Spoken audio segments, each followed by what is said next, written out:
मैत्रिणी आम्ही तिघींनी विचार केला की IT विंग कॉन्फरन्स आहे तर आपण जाऊया. असं काही खास मनात नव्हतं तिथं काय भेटेल काय नाही, फक्त ऐकून होतं की सुप्रियाची मम्मी ओम शांतीला जाती, तिथं काहीतरी प्रोग्राम्स असतात, काहीतरी सांगतात, मेडिटेशन करतात, काहीतरी काय असतं काय नाही कोणालाच काहीच माहीत नाही. काहींचे चुकीचे विचार सुद्धा होते ज्यांना नक्की माहीत नव्हतं ब्रह्मकुमारीजमध्ये काय असतं काय नाही. पांढरे कपडे घालून जातात, कोणी काय करतं कोणी काय करतं, म्हणजे चुकीचे विचार सुद्धा अजूनही भरपूर लोकांमध्ये आहेत ज्यांना आयडिया नाही आहे की इथं काय चालतं. मी थोडीशी आयडिया दिली की आपण जाऊयात बघूयात तिथं काय सांगतायत काय नाही. प्रत्येक जणी आपल्या लाईफच्या काही ना काहीतरी प्रॉब्लेम्समध्ये होतो. मी माझं पर्सनली सांगायला गेलं तर मी चिडचिड खूप व्हायची माझी, कामाचं प्रेशर म्हणा किंवा अजून काही. काहींना करिअरचे प्रॉब्लेम्स होते, काहींना पर्सनल लाईफमध्ये प्रॉब्लेम्स होते, घरातले वादविवाद म्हणा किंवा काय म्हणा. तर जाताना असं काही विचार नाही केला तिथं काय भेटेल काय नाही.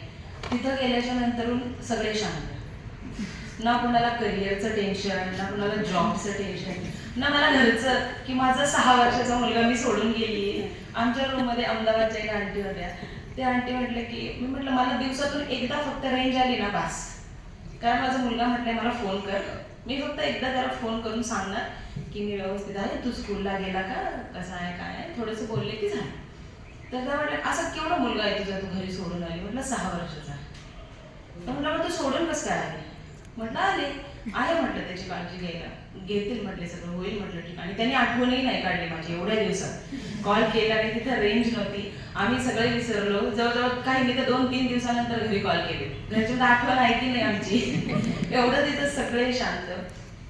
आणि असं व्हायचं की लेक्चरला जाताना आम्ही बसले, प्रत्येक उदाहरण मला तरी असं वाटायचं प्रत्येक लेक्चरमध्ये प्रत्येक भाई सांगायची, दीदी सांगायची, उदाहरण देताना सांगायचे की आई मुलाचं उदाहरण घ्या तुम्ही, आई मुलाचं घ्या. मला असं हे माझ्यासाठीच सांगता येते. म्हणजे आई मला काय सांगते तू थोडी चिडचिड कमी कर, जास्त ओरडत नको जाऊ, थोडं प्रेमाने बोल.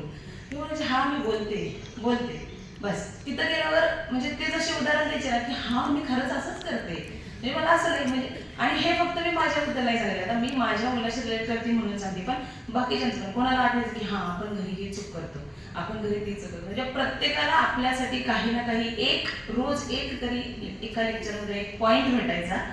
आणि असं होतं की ते नुसतं ऐकून सोडायचं नाही. विनीतबाई जेव्हा भेटेल, विनीतबाई आम्हाला लेक्चर अटेंड केलं, काय सांगितलं आज, नुसतं सांगितलं पण नाही, आपण सांगितलं ना हे सांगितलं, मग त्याच्यातून तुम्ही काय शिकले, मग तुम्ही घेणार कसं त्याच्यातून तुम्ही काय करणार. म्हणजे जसं शाळेत टीचर जे रिव्हिजन करून घेतात ना, आमची रिव्हिजन करून घ्यायचं काम विनीतबाईंनी केलं. इव्हन ट्रेनमध्ये पण आम्ही गप्पा मारत बसले, म्हणजे ते गप्पा चालल्यात, मग सांगा कशासाठी चालले तुम्ही तिकडं. आम्ही किती पण भरकडलो ना, विनीतबाई आम्हाला घेऊन यायचे, हा सांगा आता काय शिकले, कोणी काय सांगितलं, कोणी लेक्चर अटेंड केलं. म्हणजे असं आम्हाला प्रत्येक पॉईंटला तिथं, आणि खूप खूप छान एक्सपिरियन्स होता. म्हणजे आम्ही तिथं गेल्याच्या नंतर प्रत्येक जण कोणी काय घेऊन आला असेल, स्वतःचे प्रॉब्लेम्स म्हणा किंवा स्वतःचे विचार म्हणा. तिथं गेल्यावरती मात्र सगळं म्हणजे असं चालू लेक्चर. उषा त्यांचा आम्हाला म्हणजे नशीब की आम्ही असं पुढंच बसलेलं होतं आणि त्यांचे अनुभव चाललेले आणि त्या खूप छान सांगत होत्या. आणि सांगता माझी मैत्रीण म्हटली की कोण आहे त्या प्रकाश मध्ये. तर मी तिला म्हटलं थांब 2 मिनिटं, मला स्टोरी ऐकून घेऊ दे आणि त्यांचा अनुभव ऐकून घेऊ दे, मग मी तुला सांगते कोण आहे म्हणून. आणि पुढचाच प्रश्न त्यांनी घ्यावा की प्रकाश मध्ये दादी कोण आहे, तुम्हाला माहीत नसेल तर हे बघा. मी फक्त तिच्याकडे बघितलं आणि म्हटलं आता बघ उत्तर भेटलं. असंच चालतं फिरतं म्हटलं इतकं चांगलं, एवढं छान खायला देत आहेत, एवढे सगळं करतायत, पैशाशिवाय कुठे होत नाही, कुठल्याही सत्संगला जा एवढे पैसे भरा तेवढे पैसे भरा, आजकाल कुणी करत नाही, मग यांचं चालतं कसं. तिला म्हटलं ठीक आहे सांगते म्हटलं नंतर. तो क्वेश्चनच्या नंतर पुढचा प्रश्न दीपालीजींनी विचारला की मग हे चालतं कसं इथं एवढ्या सगळ्या लोकांना. हा पण प्रश्न आहे की तुम्ही जर कोणाकडूनच पैसे घेताय तर चालतं कसं. अगेन ती माझ्याकडे बघून हसायला लागली की म्हणजे मला उत्तर द्यायचीही गरज नाही किंवा तिला दुसरं कोणाला विचारायची गरज नाही, जस्ट एक मनात विचार आला आणि तिथं सगळ्या प्रश्नांची उत्तरं आम्हाला मिळाली. आम्ही म्हणजे त्यांनी एक सेपरेट सेशन पण ठेवला होता की जिथं तुम्हाला काही प्रश्न विचारायचे असतील तर विचारा. तर ती सुद्धा वेळ आली नाही, सगळ्यांना आपली उत्तर भेटले. निघताना मात्र एका मैत्रिणीच्या तोंडून एक वाक्य निघलं जे मला खूप आवडलं की अध्यात्म असावं तर असं. मी खूप ठिकाणी बघितलं, प्रत्येक जण वेगवेगळ्या ठिकाणावर येतं, कोणी कुठं सेंटर्सला जातं त्यांच्या, कोणी कुठल्या आश्रमात जातं, एक जैन आहे तर ते त्यांचं फॉलो करतात. पण ते शेवटी आम्ही डिस्कस करताना असं केलं की मी सगळीकडे बघितलं, सगळीकडे जाऊन बघितलं, पण कुठंच असं नव्हतं माहिती, कुठंच असं नव्हतं, हे वेगळंच आहे. आणि येईपर्यंत तर आम्ही सगळेजण विनीत भाईंच्या मागे लागलो की परत असल्यावर आम्हाला सांगा, आम्ही येणार. आणि त्यांचं पण डोकं खायचं विनीत भाई, आम्ही रोज सांगायचं. म्हणजे आम्ही असं सेशनला जायचं होतं, शिवानी दीदींचं सेशन होतं आणि आम्ही कॉरिडॉरमध्ये थांबलो होतो आणि शिवानी दीदी आमच्या समोर नाही. प्रत्येक लेक्चरच्या आधी उत्सुकता असायची की आता काय भेटेल ऐकायला, आता काय भेटेल, आता काय पॉईंट निघेल, किंवा हे ब्रेनवरती आहे, डिजिटलवरती आहे, मग आपल्याला सांगतील का की हे कसं करायचं, ते कसं करायचं.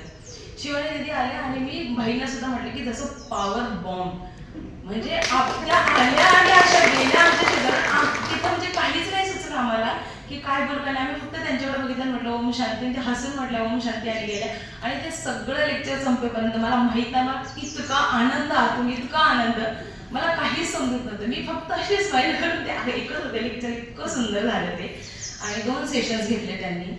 श्रद्धेने त्यांचे अनुभव सांगितले, खूप जणांनी सांगितले. शेवटच्या दिवशी आम्ही एक ॲक्टिव्हिटी केली की तुमचा एक वाईट गुण जो आहे तो तुम्ही सोडून द्या. आणि ती ॲक्टिव्हिटी केल्यानंतर लिटरली बऱ्याच जणांच्या डोळ्यात पाणी होतं आणि निघताना सगळ्यांचं एकच होतं की नाही जायचं यार, आता नाही जायचं, इथं छान वाटतंय.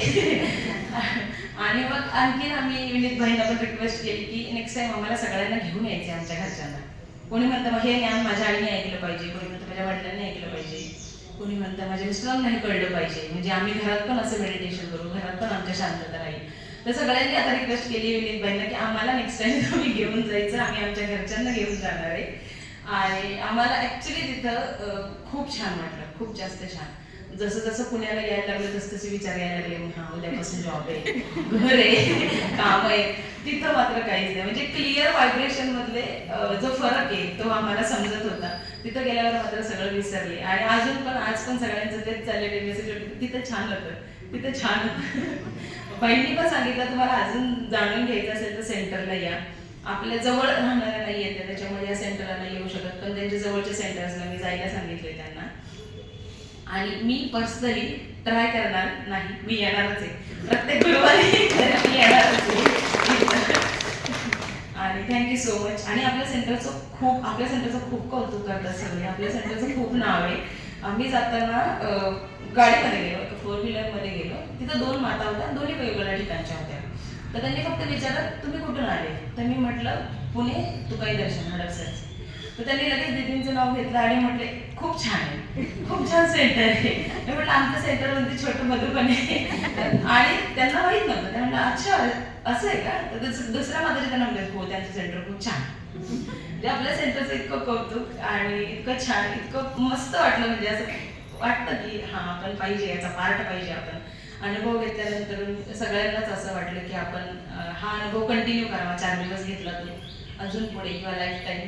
तर खूप खूप धन्यवाद विनीत भाई आणि दीदी. आणि मला इथं बोलवल्याबद्दल सुद्धा थँक्यू सो मच.